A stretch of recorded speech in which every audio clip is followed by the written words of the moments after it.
we need to expose students to more real life situations of human beings at work facing the dilemmas that come with being a human being at work.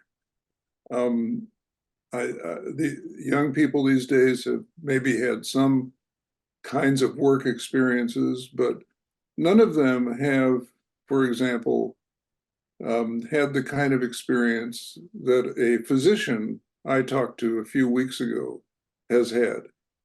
The conversation that he launched with me was about the fact that he works in a healthcare system that, to quote him, has him right on the edge of violating his Hippocratic oath 2 or 3 times a week. Now, if there was ever a situation where virtue was involved, virtue and vocation, I guess that would be a pretty classic example, pretty close to the heart.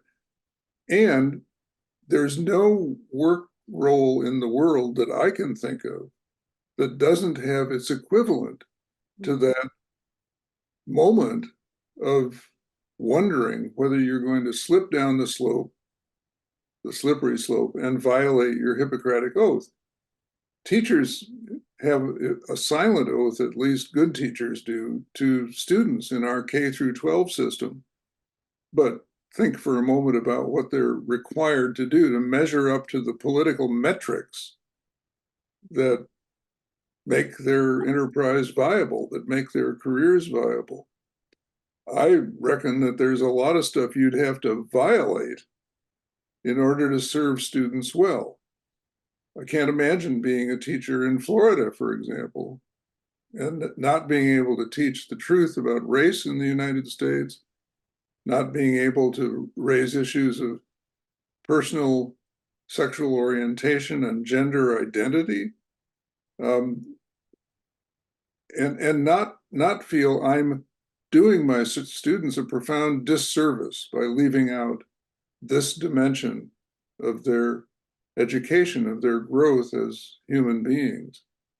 So to sit with someone like the doctor, as I did, and I don't think you'd have to look very far to find healthcare professionals who are in very similar situations in this country right now, is to have your eyes open and your heart opened, as well as your mind opened to some of the realities that you're going to have to deal with as you move ahead in life. And if it doesn't have to be teaching or medicine, it can be all kinds of situations, including being a partner in a marriage or relationship, a lasting relationship, or a parent of children.